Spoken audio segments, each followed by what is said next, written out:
Hello, Colorado Cup players. We're back with some great news. Earlier this year, Jeff Salzenstein offered us 6 free tips on how we can improve our tennis game.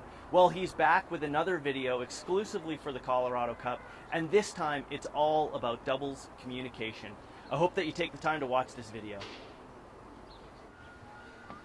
All right, Colorado Cuppers, I've got some great tips for you today. I'm actually going to go over the 3 limitations that are absolutely hurting your performance in terms of doubles communication with your partner. But first, I want to tell you a story, Rick. I want to go into this behind-the-scenes story when I was playing with Peter Korda, Australian Open champion back in the day. Peter and I were playing the Woodies at the French Open in the 3rd round in the round of 16s on court 1. One of the best teams of all time, and we were taking the Woodies down. We had them beat. And I got a little bit tight in that match, and it didn't really work out for us. But one specific moment that I remember is that we were at the net, and there were a couple of high balls that went by me, and I went like this with my racket, and I let the ball go. I did it one time, and Peter didn't say anything. I did it a second time, and this time he said, "Jeff, if you do that one more time, I'm going to effing kill you."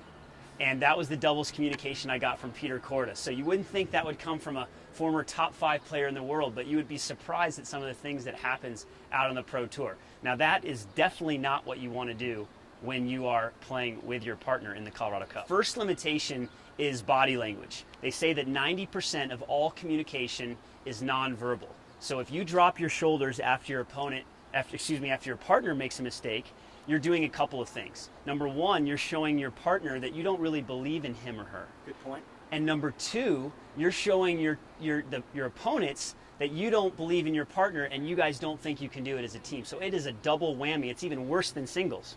You know, no one ever thinks about that, Jeff. No one ever thinks about the fact that when you're communicating on the tennis court, especially through body language, you're also communicating with your opponents. Everyone always thinks, oh, you're just having a chat with your partner here. So tip number 1 of keeping your body language positive. I mean, it's almost a no-brainer, but I hate to say it, I don't think I do that yet. Yeah, it is a no-brainer, except the fact that before you step on the court, what I want you to do is I want you to prepare ahead of time how you want to be on the court. How do you want to show up? Do you want to show up in a different way for yourself and for your partner? You can do that in life and you can do that in tennis. So it is a metaphor for life.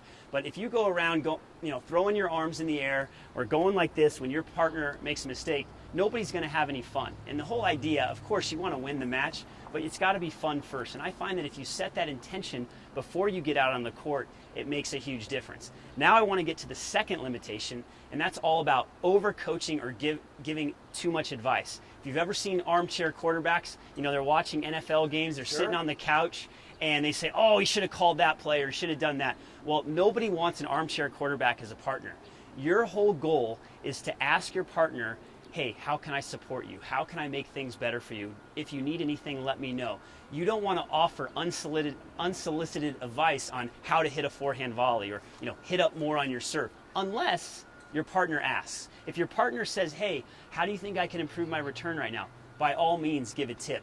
But your job is to constantly encourage rather than to coach. I've seen so many doubles teams come unglued because of unsolicited coaching. So I think it seems obvious, but you're right. Focus more on supporting your partner rather than coaching them, and you're going to have a lot more fun out there. Everyone's going to be more loose. Everyone's going to have a great time. Now, the third limitation that I want to go over, and again, it goes back to focusing on the right things, is that people step on the court, and as soon as adversity hits, as soon as a mistake happens, something goes wrong, people and partners are dwelling on the past. They're going backwards. And the only thing you can do is focus on the present moment and how you're going to move forward. Again, a great metaphor for life. You can't dwell on the past. You've got to move forward and try to better yourself as a partner and as a player. So if you constantly encourage and you constantly ask your partner, hey, how can we get better here? What do we have to do on the next point?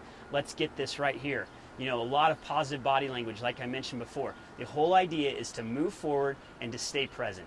So really, if you can just fix the 3 limitations I gave you, that's all about having poor body language. It's about overcoaching your partner and focusing on the past. If you can handle those things with the solutions that I gave you, you guys can really play great tennis and have so much more fun.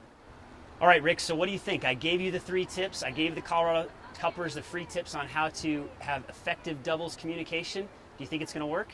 You know what, Jeff? I think it's going to work great when I'm winning. But I'll tell you what, the first time you go back there and you hit a monster serve, we get a weak return straight to me, and I pop that volley in the bottom of the net. That's where typically the doubles teams come unglued. So I noticed that you've got your rubber band on from the tips earlier this year on the rubber band tip.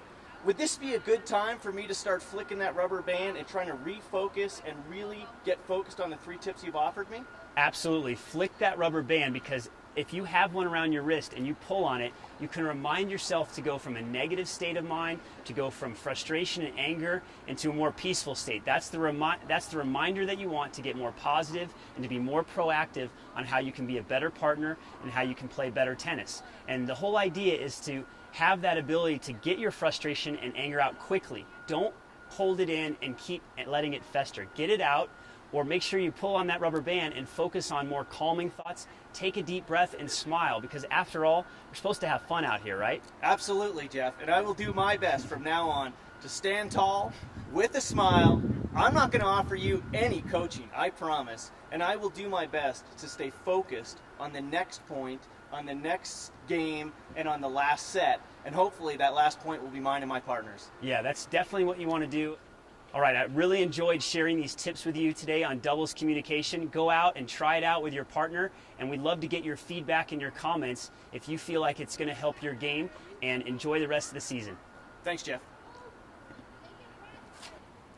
All right, there you have it. Some really great tips on how to make your doubles team more effective out on the court. If you want to learn more about the Colorado Cup, please visit us online at coloradocuponline.com. If you want to learn more from Jeff, he offers a boatload of free videos at jeffsalzensteintennis.com, and I guarantee it, if you visit his website, you'll be a better tennis player for it. Thanks for your time.